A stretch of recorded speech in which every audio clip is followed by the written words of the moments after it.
اللہ سبحانہ و تعالیٰ نے ارشاد فرمایا محبوب بار دشمن ہے، ننگی تلواریں ہاتھ میں ہیں، اللہ اب کیا حکم ہے؟ فرمایا اگر مارنے والے آئے ہیں تو بچانے والا پہلے موجود ہے، اگر یہ تلواریں اٹھا کے ہیں تو بچانے والا میں موجود ہوں۔ کیوں کہ اگر ساری دنیا مل کر کسی کو مارنا چاہے اور اللہ بچانا چاہے تو ساری دنیا کی طاقت مل کر اس کو نہیں مار سکتی ہے۔ اگر اللہ مارنا چاہے اور ساری دنیا کی طاقت مل کر بچانا چاہے تو کوئی بچا نہیں سکتا، کیونکہ ان القوۃ للہ جمیعا، ساری طاقتیں اللہ سبحانہ وتعالی۔ اگر مارنے والے ہیں تو بچانے والا موجود ہے، آپ بات تشریف لے جائیں۔ تو ان ننگی تلواروں کے درمیان سے اللہ کے محبوب گزرے ہیں، ان کو نظر ہی نہیں آئے، اور محبوب علیہ السلام سیدھا سیدنا ابو بکر صدیق کے دروازے پر گئے۔ علماء نے کتابوں میں لکھا ہے ابھی محبوب پہنچے ہی تھے، صدیق نے دروازہ پہلے کھولا۔ رات کا ٹائم ہے، اللہ کے پیغمبر نے پوچھا صدیق تو انتظار میں پہلے کھڑا تھا، تجھے پتا تھا کہ میں آ رہا ہوں؟ نہیں اللہ کے نبی، کئی دن پہلے آپ سے میں نے اجازت طلب کی تھی کہ میں بھی مدینہ جاؤں یا نہ جاؤں، لیکن آپ خاموش ہو گئے، مجھے لگ گیا تھا کہ آپ نہیں چاہتے کہ میں اکیلا جاؤں، آپ مجھے ساتھ لے کے جائیں گے۔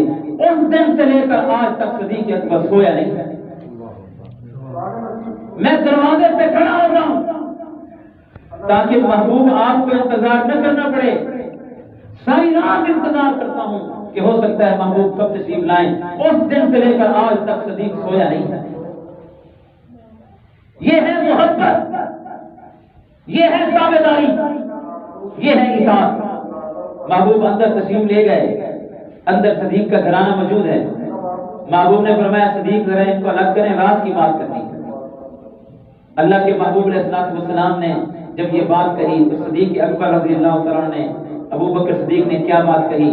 اہلی اہلکا، محبوب جو بات کرنی ہے ان کے سامنے کریں، میرے گھر والے وہ آپ کے گھر والے ہیں، جس طرح میں آپ کا دیوانہ ہوں، آپ کا پروانہ ہوں، آپ کا مستانہ ہوں، میرے گھر والے بھی کٹ جائیں گے لیکن محمد مصطفیٰ کا راز ماش نہیں کریں گے۔ اور گھر کی ساری پونجی اٹھا کر سیدنا ابو بکر صدیق چل رہے ہیں۔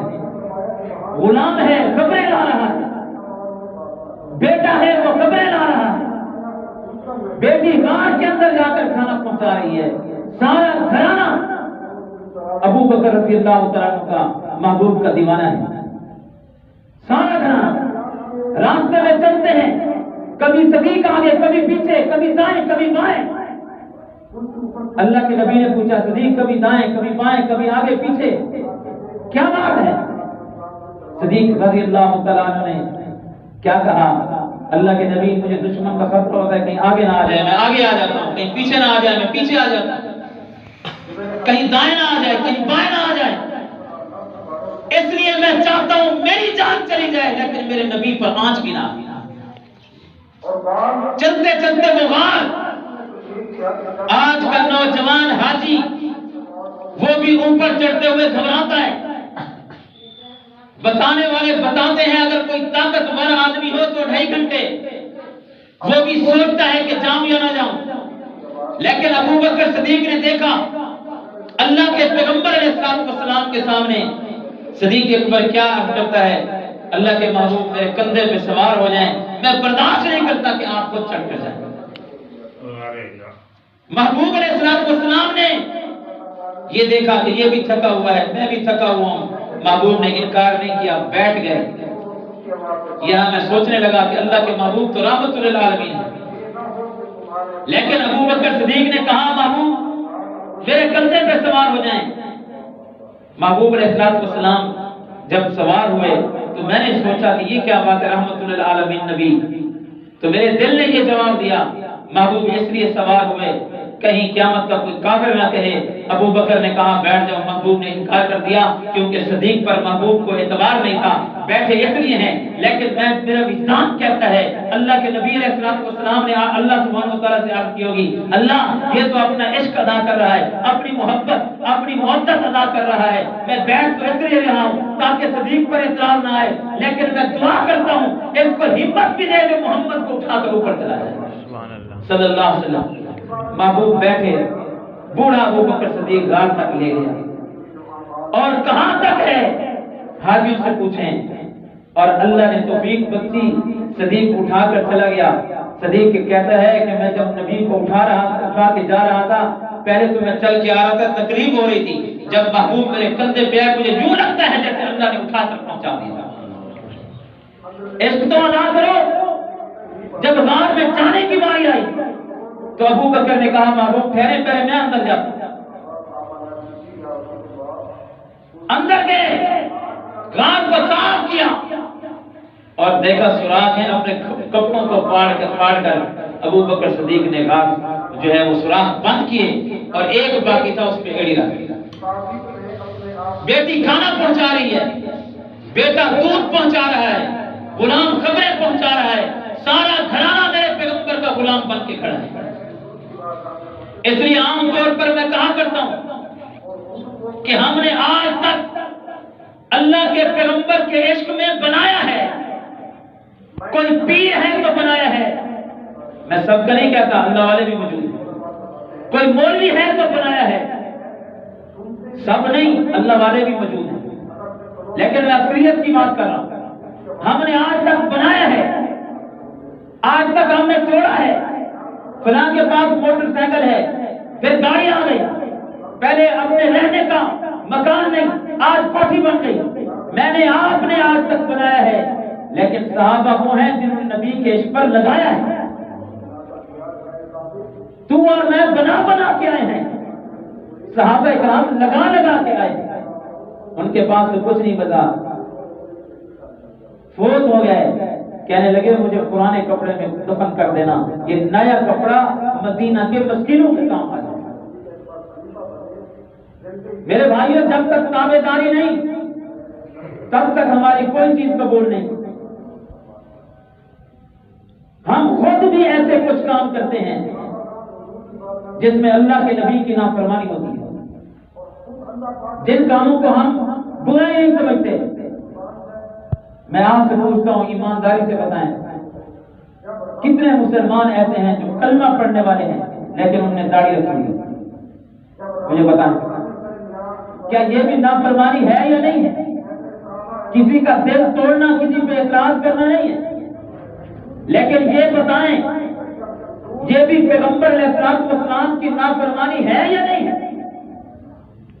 کلمہ پڑھتا ہے، اللہ کی توحید کا قائل ہے، پیغمبر کی رسالت کا قائل ہے، لیکن آپ بتائیں کتنے لوگ ہیں جنہوں نے چہرے کو داڑھی سے سجایا ہو؟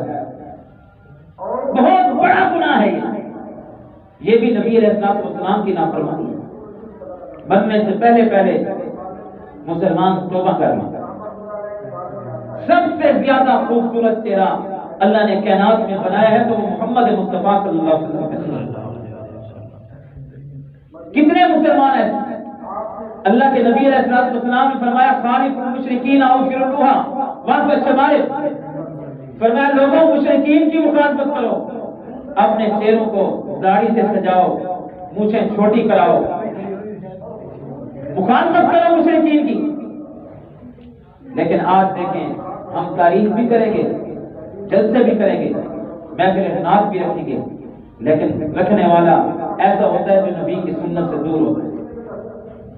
میں نے آج صبح ایک جگہ بیان میں کہا ہے، ایک بہت بڑا شاعر گزرا ہے آزاد بن نام کا، بہت بڑا شاعر، اللہ کے نبی کی تعریف میں نعتیں، میرے پیغمبر کی شان میں قصیدے، میرے پیغمبر کی شان میں اشعار، ایسے اشعار کہ جو بھی پڑھتا وہ دیوانہ ہو جاتا اور سمجھتا کہ کتنا بڑا عاشق رسول ہے۔ ایک آدمی وہ اس کے شعر بڑے پڑھا کرتا تھا، دل میں خیال آیا کہ یار کتنا بڑا عاشق ہے، اللہ کے نبی کی شان میں نعتیں، اشعار، قصیدے، جا کر دیکھو تو صحیح، اس کو ملو تو صحیح کہ کتنا بڑا عاشق ہے وہ۔ شہر در شہر سفر کر کے پوچھتا ہوا کہ آزاد بنش ہے، میں نے اس کو ملنا ہے، پیغمبر کا عاشق ہے، میں اس کی نعتیں پڑھتا ہوں، قصیدے پڑھتا ہوں، اشعار پڑھتا ہوں، پیغمبر کا اتنا بڑا دیوانہ، میں اس کی ملاقات کے لیے آیا ہوں، میں اس کو دیکھنے کے لیے آیا ہوں۔ لوگوں نے کہا فلاں جگہ ہے، وہاں جا کے پتہ کیا، انہوں نے کہا فلاں جگہ پتہ کر لو، وہاں پتہ کیا، ایک بتانے والے نے بتایا ابھی میں حمام سے اٹھ کے آ رہا ہوں، وہ حمام میں بیٹھا تھا، وہ پیغمبر کے دیوانے کو دیکھنے کے لیے کہ اتنا بڑا شاعر ہے جس نے پیغمبر کی شان میں قصیدے لکھے ہیں، پیغمبر کی شان میں نعتیں لکھی ہیں، پیغمبر کی شان میں اشعار لکھے ہیں، جا کے ملوں تو صحیح۔ جب حمام میں گیا تو وہ اشعار لکھنے والا، نعتیں لکھنے والا، پیغمبر کی شان میں قصیدے لکھنے والا، وہ حمام میں بیٹھ کر اپنی داڑھی پہ اسلحہ پھروا رہا۔ جب یہ اندر داخل ہوا دیکھ کر حیران ہوا کہ اتنا بڑا شاعر اور کام یہ، وہ اندر داخل ہوا حیران ہو کر کہتا ہے آغا ریشمی تراشت، آغا میں تو تیرے اشعار پڑھ کے نبی کا دیوانہ بنا ہوں، تمہیں دیکھنے کے لیے آیا کہ کتنا بڑا دیوانہ ہے، اور تو خود حمام میں بیٹھ کر داڑھی منڈوا رہا ہے۔ آگے اس نے دیکھا، اس نے کہا بھلے ریشمی تراشم پر دل کسے نامی خراشم، کہنے لگا ہاں داڑھی منڈوا رہا ہوں لیکن کسی کا دل تو نہیں دکھا رہا۔ اس شاعر نے کہا، آگے بندہ تو سادہ تھا، جملہ بڑا عجیب تھا، کہا ہاں دل کسے نامی تراشم بل دل رسول اللہ بھی خراشم، کہا ہاں کسی کا دل تو نہیں دکھا رہا لیکن اللہ کے پیغمبر کا دل تو دکھا رہا ہے۔ جب یہ جملہ سنا، ہدایت تو اللہ کے ہاتھ میں، جس کو چاہے دے دے، جب چاہے دے دے، کسی بات پر چاہے دے دے۔ تو جب اس نے کہا تو کسی کا دل تو نہیں دکھا رہا لیکن رسول اللہ صلی اللہ علیہ وسلم کا دل دکھا رہا ہے، تو کہنے لگا جزاک اللہ چشمم باز کر دی، میرا جانے جانا ہمراہ کر دی۔ کھڑا ہوا، کہا کہ اللہ تجھے جزائے خیر عطا کرے، تو نے ایک جملے میں میری آنکھ کو کھول دیا۔ میں رب محمد کی قسم اٹھا کے کہتا ہوں اب قیامتیں تو برپا ہو سکتی ہیں، ہزار مینس کے چہرے پر اس کا نہیں پھیر سکتا۔ تو نے ایک جملہ کہا کہ میرے دل میں نبی کی اتنی محبت ڈال دی ہے کہ اب میں جب تک زندہ رہوں گا نبی کی فرما برداری کرتا رہوں۔ تو یہ بھی نافرمانی ہے، مسلمان کر رہے ہیں، اور اللہ نے فرمایا میرے نبی کی نافرمانی تمہیں جہنم میں لے جائے گی۔ آپ مجھے بتائیں کتنے مسلمان ایسے ہیں جن کے گھر میں تصویریں اور کفر ہوتا ہے موجود ہے، کلمہ پڑھنے والے ہوتے ہیں یا نہیں ہوتے؟ بولے میں آپ سے پوچھتا ہوں کہ اللہ کے نبی علیہ السلام نے کیا فرمایا؟ ہمارے علاقے میں ایک آدمی جس کو اللہ معاف کرے، اللہ ہر مسلمان کو صحت دے، کینسر ہو گیا، نوجوان آدمی، اور اتنا شدید ہوا علاج کرائے لیکن کوئی فائدہ نہیں، بالکل مرنے کے قریب، اور اتنا بڑا کینسر کہ کمرے میں کوئی بھی نہیں جاتا، اور ایک آدمی بڑی مشکل سے کہیں کھانا تھوڑا سا پہنچائے، نہ کوئی آ سکتا ہے نہ کوئی جا سکتا ہے، مرنے کے قریب ہے، پریشانی کے عالم میں ہے، لیکن اس کی روح نہیں کر رہی۔ تو میرے دل میں بات آئی کہ چلو جا کر پوچھ کے آتے ہیں۔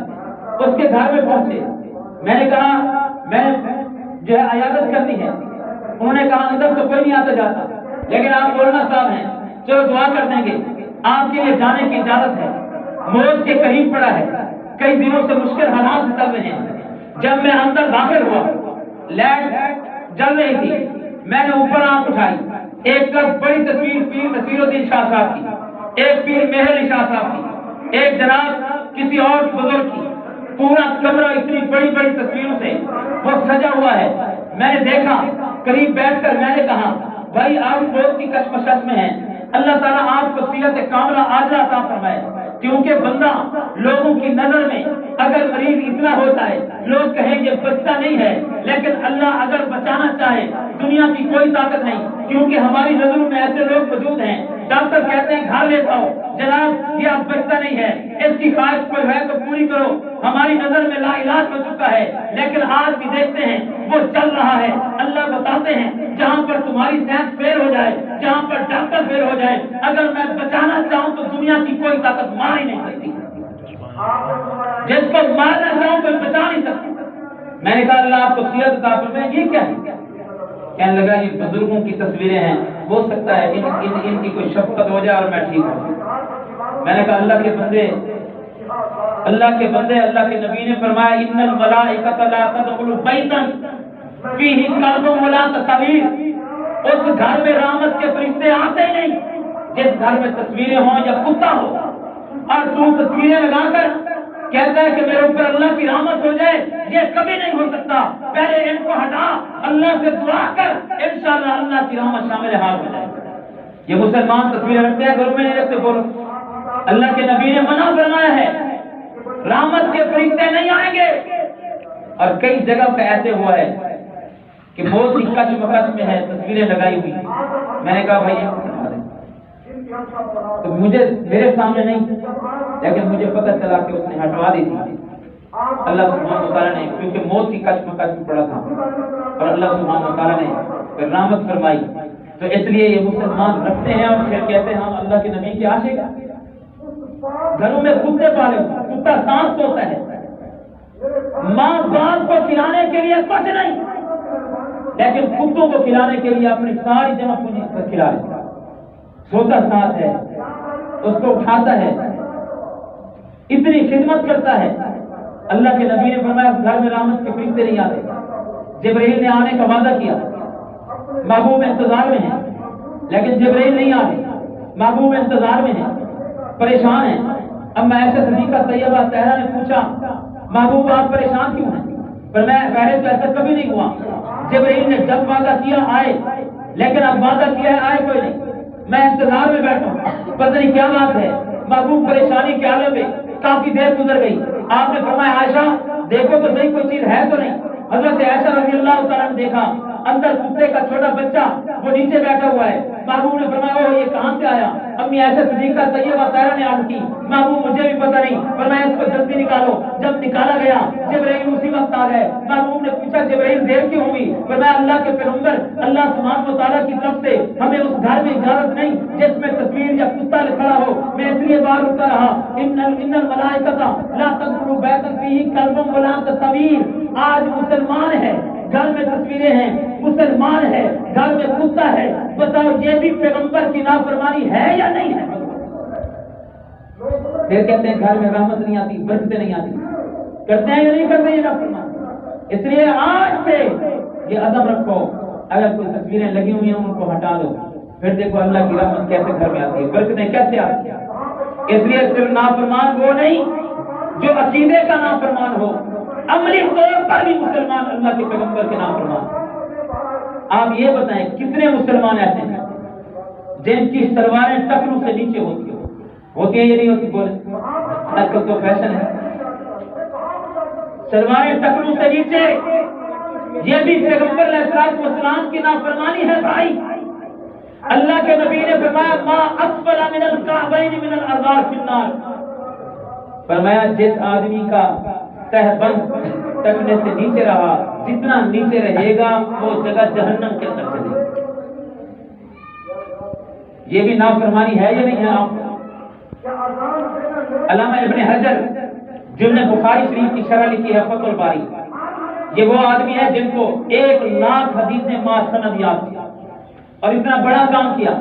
بخاری شریف کی شرح لکھی فتح الباری، عربی کے اندر 16 جلدوں میں، کہیں 14 جلدوں میں، 16 جلدوں میں شرح لکھنے والا 6 جلد میں لکھتا ہے مجھے اللہ کے پیغمبر کی اتنی حدیثیں یاد ہیں، میں نے نبی کی احادیث اور سنت کو کھدالا۔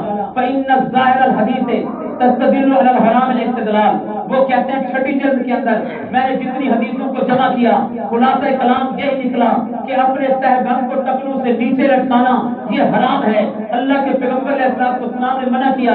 آؤ عمر بن خطاب امیر المومنین جب ان کو دشمن نے خنجر مارا اور بالکل آپ گر گئے اور شہید ہونے کے بالکل قریب ہیں، صحابہ کرام جمع ہیں، ایک آدمی آیا آ کر عمر فاروق کو آ کر پوچھا رضی اللہ تعالیٰ عنہ، پھر جانے لگا۔ حضرت عمر نے آنکھ کھولی، دیکھا کہ اس کا تہبند ٹخنوں سے نیچے ہے، آپ بتائیں موت کے قریب ہیں، شہادت کے قریب ہیں، زخم لگے ہوئے ہیں، آنسویں باہر ہیں، خون بہ رہا ہے، مدینہ رسول ہے، مسجد نبوی ہے، سارا عالم پریشان ہے کہ جتنا بڑا امیر المومنین جس کا دبدبہ کافروں کے دلوں پر ہے، جس کا دبدبہ جو وہاں اپنے ملک میں بیٹھنے والے کافروں کے دلوں پر ہے. اتنا بڑا آدمی قریب المرگ ہے لیکن اللہ کے پیغمبر کی سنت کی تابعداری اتنی ہے.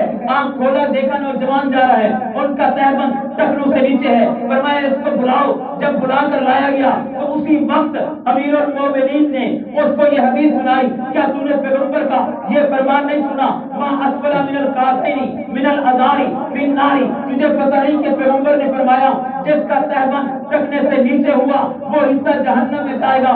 اپنے تہبند کو اوپر کر لو. جب یہ میں نے بات سنی میری چیخیں نکل گئی. اس وقت بھی پیغمبر کی سنت کی پاسداری ہے. آج مسلمان ہے وہ کہتا ہے پیغمبر کا عاشق ہوں. میں مانتا ہوں وہ تقریریں بھی کراتا ہوگا, نعت خوانی بھی کراتا ہوگا, جلوسوں میں بھی جاتا ہوگا, لیکن جب دیکھتے ہیں گھر میں تصویر ہے, دیکھتے ہیں تہبند جو ہے وہ پاؤں کا نیچے لٹک رہا ہے, مجھے بتاؤ یہ کہاں کی آتی ہے؟ اگر عقیدے کی نافرمانی وہ نافرمانی ہے تو عمل کی نافرمانی بھی نافرمانی ہے.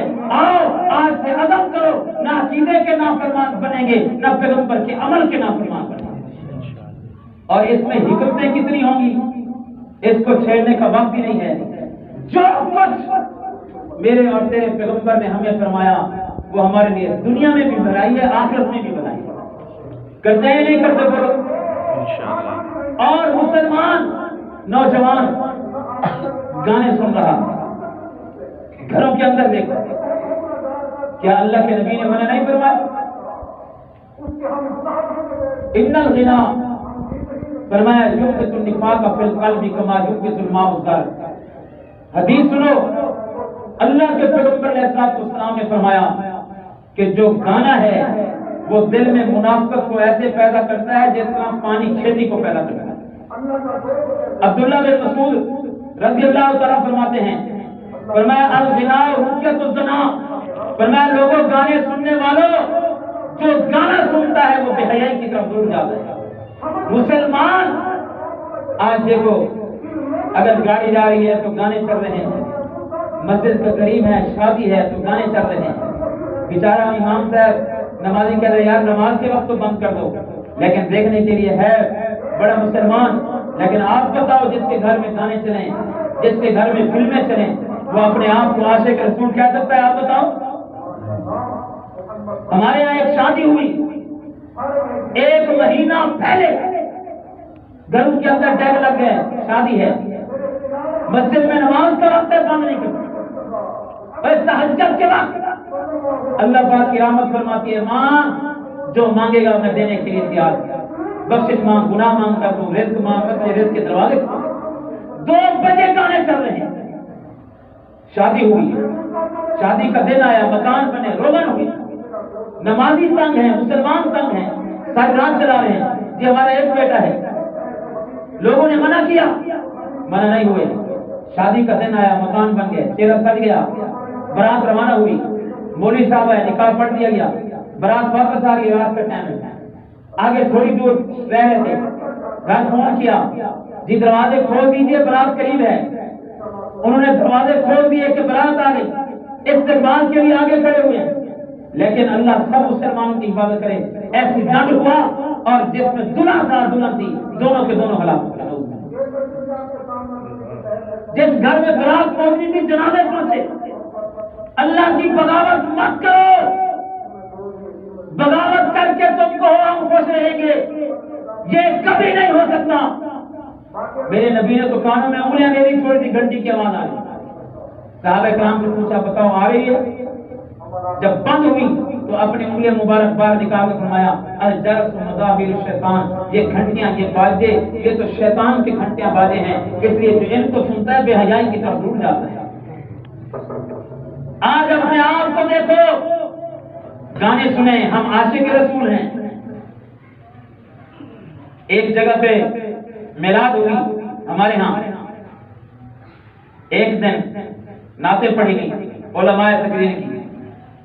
دوسرا دن کجیوں کو بلا کر وہاں مجرا کرایا, کہا کہ یہ بھی پسند ہے, آپ مجھے بتائیں یہ مسلمان ہے؟ وضع میں تم ہو ندارہ, نصارہ تمدن میں ہنوز, یہ مسلمان ہیں جنہیں دیکھ کے شرمائیں ہوئی.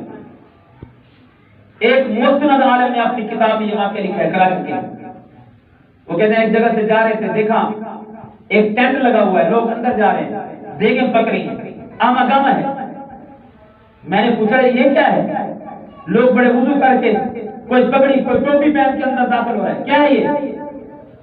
انہوں نے کہا جناب یہ ایصال ثواب کے لیے فلم چل رہی ہے۔ یہ ایک آدمی ہے، اس کا باپ فوت ہو گیا، اس نے پہلے کل جو ہے وہ علماء کی تقریریں کرائی ہیں، آج فلم چلائی ہے کیونکہ اس کے ابا کو یہ فلم بھی بڑی پسند تھی۔ بتاؤ یہ جہالت ہے یا نہیں؟ تیرے میرے ملک میں ہو رہا ہے، پھر بھی ہم کہیں ہم عاشق رسول ہیں۔ پھرت نے کہہ بھی دیا لا الہ الا اللہ تو کیا حاصل؟ دل و نگاہ مسلمان نہیں تو کچھ بھی نہیں۔ مسجد تو بنا دی، پل بھر میں ایمان کی حرارت والوں نے، من اپنا پرانا پاپی ہے جو برسوں سے نمازی بن نہ سکتا۔ اپنے آپ کو دیکھو، کیا یہ نوجوان نہیں ہے؟ اگر کوئی مسلمان بین آ رہی ہے تو 10 مرتبہ آپ اٹھا کر دیکھیں، یہ بھی نافرمانی ہے پیغمبر کی۔ آج ہم کہتے ہیں فلاں کا عقیدہ یہ، اعمال میں دیکھو ہزاروں باتیں ایسی ہیں جس میں ہم اللہ کے نبی کی نافرمانی کرتے ہیں۔ اپنی بہن وہ ہم سے محفوظ نہیں تو یہ غیرت مند نوجوان اپنے مسلمان بہنوں کی کب سے حفاظت کرنے لگیں گے؟ جو اپنی بہن کو یہاں جو آئے وہ ہم سے محفوظ نہیں ہے تو پھر کافر بھی اٹھا اٹھا کے لے جائیں تو ہم میں غیرت کا ذرہ نہیں جا سکتا۔ وہ محمد بن قاسم تھا جو ایک بہن کی آواز پہ کھڑا ہوا اور نوجوانی کی حالت میں خدا کی قسم رات کو اس کو نیند نہیں آتی تھی اور رات کو ایسے آنکھ بند کرتا گیا تھا، لبیک یا اختی لبیک یا اختی، دیوانوں کی طرح کہتا میری بہن میں حاضر ہوں، میں کٹ جاؤں گا انشاءاللہ تیرا بدلہ لے کر۔ وہ غیرت مند نوجوان تھے اور جب آئے تو اس وقت جو راجہ دار تھا اس کو لوگوں نے کہا کہ محمد بن قاسم آ چکا ہے، محمد بن قاسم آ چکا ہے فوج کے ساتھ۔ اس نے کہا اچھا اب کیا کریں؟ تو جتنے بھی بیٹھے تھے ان کے پنڈت پادری انہوں نے کہا اس طرح کرتے ہیں ہم جنگل میں جا کر رات کو کچھ چلہ کاٹتے ہیں تاکہ اس کی فوج چلی جائے۔ وہ چلوں والے تھے اور محمد بن قاسم جو ہے وہ اللہ والا، رب پہ بھروسہ کرو۔ تو اس نے کہا بادشاہ نے مجھے تو ڈر لگتا ہے۔ انہوں نے کہا اچھا تجھے ڈر لگتا ہے پھر اپنی بیوی کو ساتھ بھیجا۔ تو بیوی کو ساتھ بھیجا، جو چلہ کاٹنے والا تھا وہ رات کو چلہ کاٹتے کاٹتے خود ہی راجہ دار کی بیوی پہ عاشق ہو گیا، اس پہ 10 اندرازی کی، ہاتھ پکڑا۔ اس نے کہا یہ کیا کر رہے ہو؟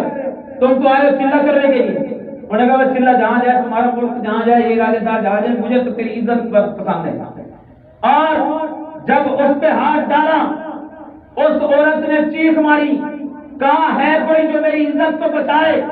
اور ہمارے کتابوں میں لکھا ہے محمد بن قاسم تنہائی اکیلا 17 سال کی عمر نوجوان وہ وہاں پہ گشت کر رہا تھا، دیکھا کہ ایک عورت کی آواز آئی، وہاں پہ آیا، آتے ہی کہا کیا بات ہے؟ کہا کہ یہ میری عزت کا ڈکٹیٹر ہے۔ تو محمد بن قاسم نے ایک بار سے اس کا سر تن سے جدا کر دیا، کہا کہ بہن بتا تو کون ہے؟ وہ ڈر گئی، اس نے کہا اگر میں کہوں میں راجہ دار کی بیوی ہوں تو یہ تو محمد بن قاسم ہے، میری عزت پہ حملہ کرے گا۔ وہ سہم گئی، ڈر گئی، جسم کانپنے لگا۔ محمد بن قاسم نے کہا یہ بتا تو ڈرتی کیوں ہے؟ کیونکہ وہ تو آیا تھا تمہارے ساتھ، میں محمد رسول اللہ کا غلام ہوں، ڈر مت، تو نام بتا، تو کوئی بھی ہوگی، میں محمد کا غلام تجھے حفاظت سے گھر چھوڑ کے آؤں۔ اس نے کہا اگر پوچھنا چاہتے ہو تو میں راجہ دار کی بیوی ہوں۔ محمد بن قاسم نے ایک طرف رک کر کے کہا تم راجہ دار کی بیوی دشمن کی بیوی اپنی جگہ ہے، اس وقت تو محمد کے غلام کے سامنے کھڑی ہے، چل میری بہن تجھے حفاظت سے میں گھر چھوڑ کے۔ راستے میں جاتے جاتے اس نے کہا میں گھر بعد میں پہنچوں گی، پہلے جس محمد کا تو غلام ہے مجھے بھی کلمہ پڑھا کے مسلمان کر دو۔ وہی بیوی ذریعہ بنی اپنے قوم کو قتل کرانے کا۔ یہ ہے مسلمان۔ آج ہماری اپنی بہن محفوظ نہیں ہے تو ہم ان بہنوں کی کہاں غیرت کریں گے جو کافروں کے شکنجے میں پڑی۔ اس لیے مسلمانوں میرے نبی کی سیرت کو اپناؤ۔ خدا کی قسم ہم اس بے حیائی میں مبتلا ہیں۔ کوئی کہے نہیں نہیں ہے، میں نے پچھلے جمعے آپ کو ایک کتاب کا حوالہ دیا تھا، لائف آف محمد میں مصر والے لکھتا ہے کہ صحابہ کرام جہاں جاتے فتح ہی فتح ہوتی، کم من فیۃ قلیلۃ غلبت فیۃ کثیرہ، کیونکہ ہماری نظر اسباب پہ ہے، ہماری نظر تعداد پہ ہے، ہماری نظر مال پہ ہے۔ صحابہ جب نکلتے تھے ان کی نظر اسباب پہ نہیں ہوتی تھی، اسباب کے خدا کے اوپر تھوڑے جا کر فتح۔ تو انہوں نے مشورہ کیا کہ یہ تعداد میں آ رہے ہیں تھوڑے، فتح کیوں ہوتی ہے؟ تو ان کے پنڈت پادریوں نے کہا یہ اس لیے ان کو فتح ہوتی ہے کہ 100% اللہ کے نبی کی شریعت کے تابع دار ہیں۔ کہو سبحان اللہ۔ 100% حیا والے ہیں۔ انہوں نے کہا کیا کریں کہ ان کو شکست ہو؟ انہوں نے کہا ہاں ان میں بے حیائی پھیلاؤ، ان کو گناہ کرواؤ، جب یہ گناہ کریں گے تو اللہ کی مدد ہٹ جائے گی۔ انہوں نے کہا کیا کریں؟ انگریز لکھتا ہے اپنی کتاب میں پیغمبر کے صحابہ حملہ کرنے کے لیے جا رہے ہیں، انہوں نے کہا کیا کریں؟ کہا کہ نوجوان جو تمہاری بچیاں ہیں ان کو تیار کرو، ننگے سر ننگے بدن راستے میں کھڑا کرو اور وہ سینکڑوں کی تعداد میں ہوں، جب پیغمبر کے صحابہ گزریں گے ان کی نگاہیں ان پہ پڑیں